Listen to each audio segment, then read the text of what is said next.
Assalamualaikum warahmatullahi wabarakatuh. Waalaikumsalam warahmatullahi wabarakatuh. Selamat pagi anak-anak. Selamat pagi. Selamat pagi. Terima kasih. Kalian sudah mengisi absensi di link sudah ya. Bagus. Kalau sudah mengisi absensi artinya kamu sudah disiplin. Karena apa? Karena disiplin itu merupakan kunci keberhasilan kalian semua. Kamu masih tahu nggak apa yang disebut usaha ekonomi? Tapi dalam pembelajaran kali ini nanti kita akan belajar pengaruh sosial ekonomi terhadap kegiatan ekonomi. Tinggal di pantai. Marilah kita berdoa dulu. Coba kamu pimpin doa, Sabian. Teman-teman, sebelum belajar, mari kita berdoa untuk agama dan kepercayaan masing-masing. Berdoa dimulai. Berdoa selesai. Kita akan belajar tentang benda-benda di sekitar kita, subtema 2 tentang benda alam dan kegiatan ekonomi. Tujuan pembelajaran kali ini yaitu dapat mengelola benda-benda dalam satu tunggal atau senyawa berdasarkan zat penyusunnya. Kemudian dapat menyimpulkan senyawa dan campuran berdasarkan zat penyusunnya. Menganalisis hubungan kegiatan ekonomi dengan kondisi masyarakat dan dapat menghasilkan hasil identifikasi kegiatan ekonomi. Kegiatannya nanti kamu mengamati benda-benda, kemudian kamu tuliskan itu termasuk benda tunggal atau campuran. Kemudian kamu nanti melakukan percobaan sederhana. Kemudian kamu dapat menyimpulkan dari hasil percobaan. Kemudian nanti kamu mengamati kegiatan ekonomi yang terjadi di masyarakat. Ini gambar apa, nak? Gula dan air, Pak. Gula dan air, pinter. Ditambah lagi apa kira-kira? Di situ. Ya, pinter. Ya, pinter. Ada pewarnanya, ada gulanya, ada airnya. Kalau Pak Guru nanya, ini termasuk zat tunggal apa campuran? Campuran dari apa dan apa? Campuran dari gula dan air. Campuran dari gula dan air, pinter. Gula, pinter. Gula termasuk zat tunggal apa campuran? Tunggal. Ya, gula termasuk zat tunggal apa campuran? Zat tunggal, pinter. Materi adalah sesuatu yang menempati ruang, dinamakan materi. Sedangkan zat tunggal atau zat murni adalah zat yang komponen penyusunnya hanya satu. Apa yang dimaksud dengan unsur? Unsur adalah zat yang paling kecil yang tidak dapat dibagi lagi. Kemudian senyawa adalah zat tunggal yang terbentuk dari beberapa unsur. Nah, tadi zat tunggal berarti ada dua. Yang satu unsur, yang satu senyawa. Nah, unsur nanti dibagi menjadi dua, unsur logam dan unsur non-logam. Belerang. Oh, belerang, pintar. Belerang. Ini apa? Karbon. Itu belerang dan karbon itu termasuk unsur non-logam. Udah ngerti ya? Tadi kan materi ada dua, unsur dan senyawa. Nah, ini contoh senyawa. Ini apa nih? Gula. Mengapa gula senyawa? Gula kalau di... Nah, ini air. Ini apa nih? Garam. Air. Ya. Kalau gula atau ya tepung. Ayo waktu kelas 4 ada proses fotosintesis. CO2 ditambah air, H2O, fotosintesis menjadi zat tepung. Zat tepung apa itu? Lambangnya C16, H12O6. C6, H12O6. Itu namanya zat tepung, itu gula. Oleh karena itu gula, air dan garam dikatakan senyawa. Jelas ya bedanya senyawa ya. Kalau belerang nih ya, ini satu tunggal nih, belerang sulfur, lambangnya kalau kamu nanti lihat sulfur itu lambangnya S. Karbon lambangnya C. Itu besi lambangnya Fe. Tembaga lambangnya cuprum, maka ditulis Cu. Emas itu lambangnya apa ya? Aurum, Au. Wah. Nih. Jadi campuran sekarang kita masuk campuran. Campuran adalah zat yang komponen penyusunnya terdiri atas dua atau lebih. Tadi kamu udah Pak Guru contohkan tadi di gambar awal, sirup. Sirup itu campuran karena apa? Sirup ada gulanya, ada airnya, ada zat pewarnanya, ada perasanya gitu. Nah, campuran di sini dibedakan menjadi dua. Campuran yang betul-betul menyatu tidak bisa dipisahkan atau tidak bisa dipisahkan lewat saringan atau apapun, itu namanya campuran yang homogen. Sedang campuran yang masih bisa dipisahkan, itu termasuk campuran yang heterogen. Nih ada homogen, ada heterogen. Kan contoh, ini gambar apa nih nak? Ini apa nih pertama? Gambar pertama gambar apa? Sirup. Nggak bisa. Nah, kalau nggak bisa termasuk homogen apa heterogen? Homogen, pinter. Bisa dipisahkan apa enggak? Tidak. Maka air teh termasuk homogen apa heterogen? Homogen. Kemudian yang kedua, Pak Guru contoh air kopi. Air kopi termasuk homogen apa heterogen? Heterogen. Karena apa? Alasannya kenapa? Karena Endapan dan Ya, ada endapannya, bisa dipisahkan. Kamu lihat ini nih, benda-benda ini, gambar ini. Kamu tulis namanya sirup, termasuk kategori campuran atau zat tunggal. Ayo, kasih waktu 3 menit aja, 6 aja. Ada yang sudah? Ayo Arolia. emas termasuk zat tunggal unsur. Oke, pintar. Terus. Garam termasuk zat tunggal senyawa. Oke, pintar. Terus. Silat campuran homogen. Oh, campuran homogen, pintar. Barat termasuk zat tunggal unsur. Ya, pintar. Terus. Air termasuk campuran homogen. Oke, terus. Kopi termasuk campuran heterogen. Oke, jadi kesimpulannya apa kesimpulannya?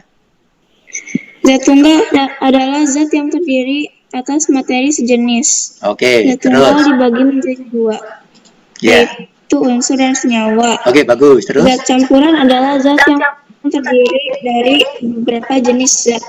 Ya. Campuran dibagi menjadi 2, yaitu homogen dan heterogen. Oke, pinter. Jawab bagaimana teman-teman semua nih, jawaban temanmu nih. Betul kan?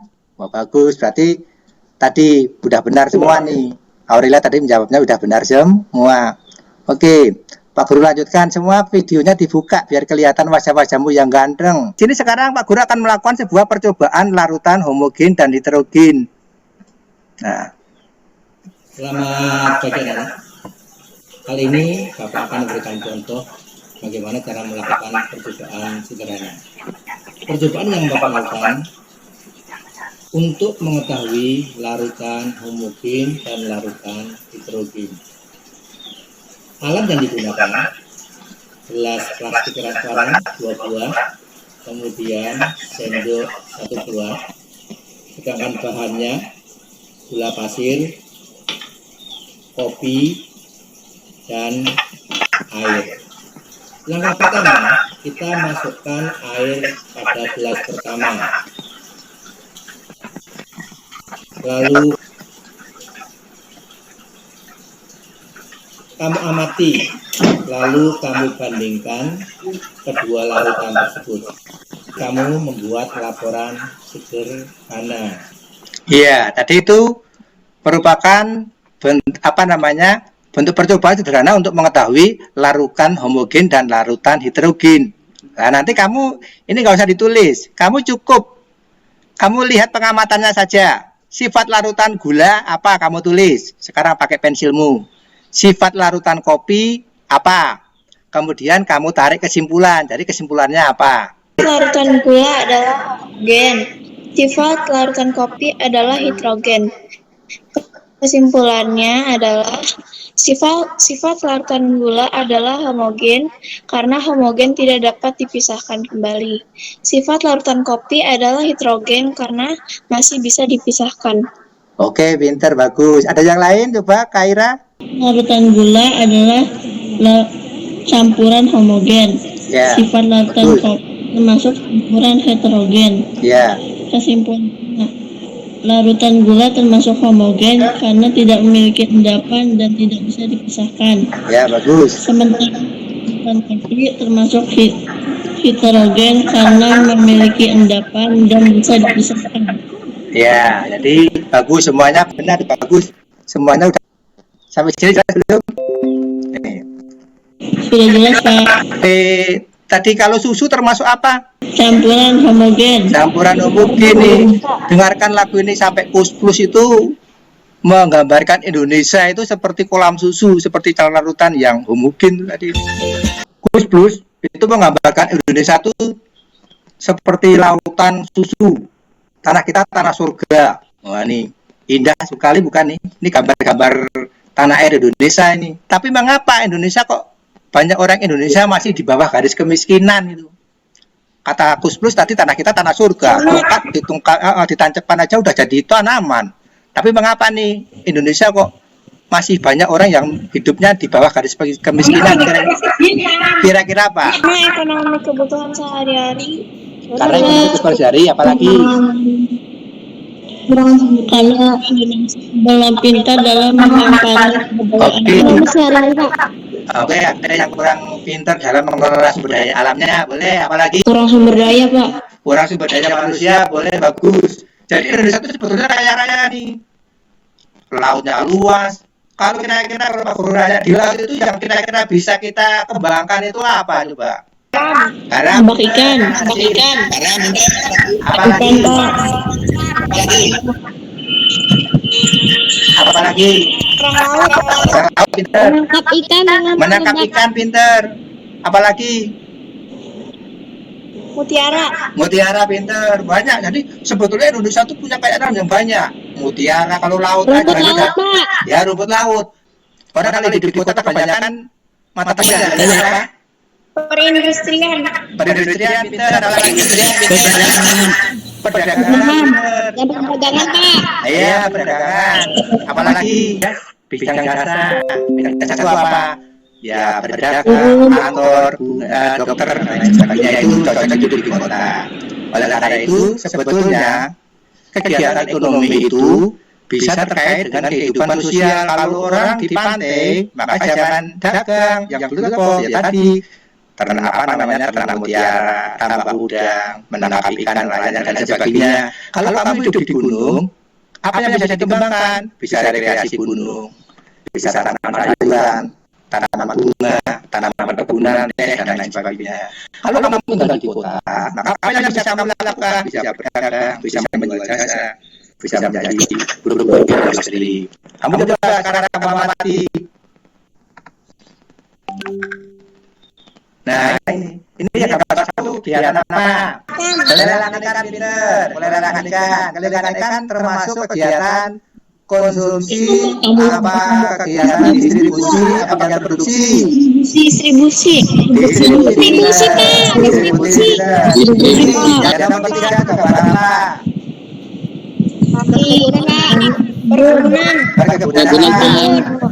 Perkebunan sayur itu kira-kira kalau yang di mana cocoknya?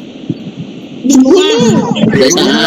Itu termasuk kegiatan distribusi apa konsumsi? Apa produksi? Jadi secara umum kegiatan ekonomi itu dibedakan menjadi 3: produksi, distribusi, konsumsi. Produksi itu membuat barang, kalau distribusi itu menyalurkan. Contoh tadi ikan, sayuran,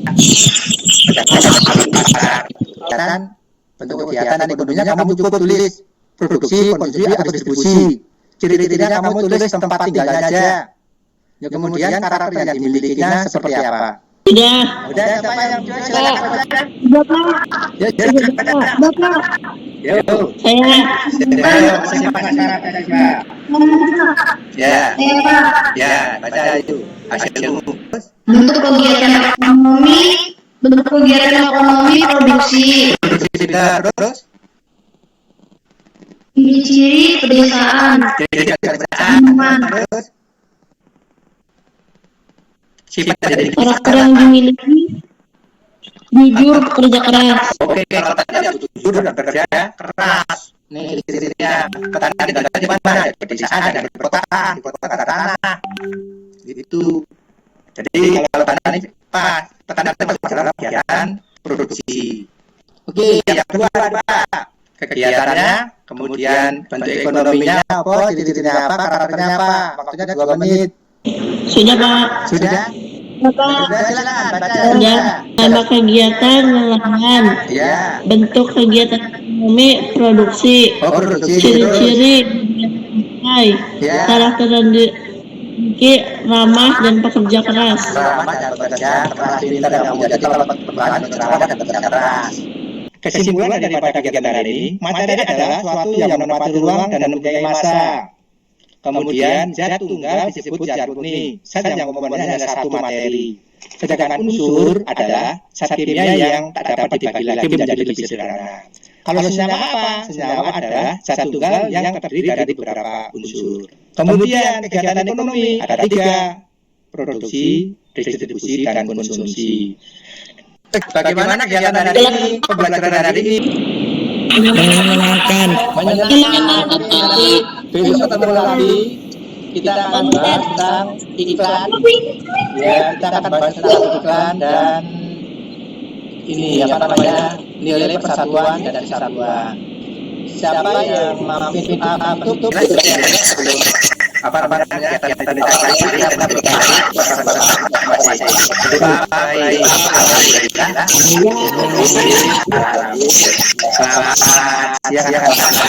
kasih.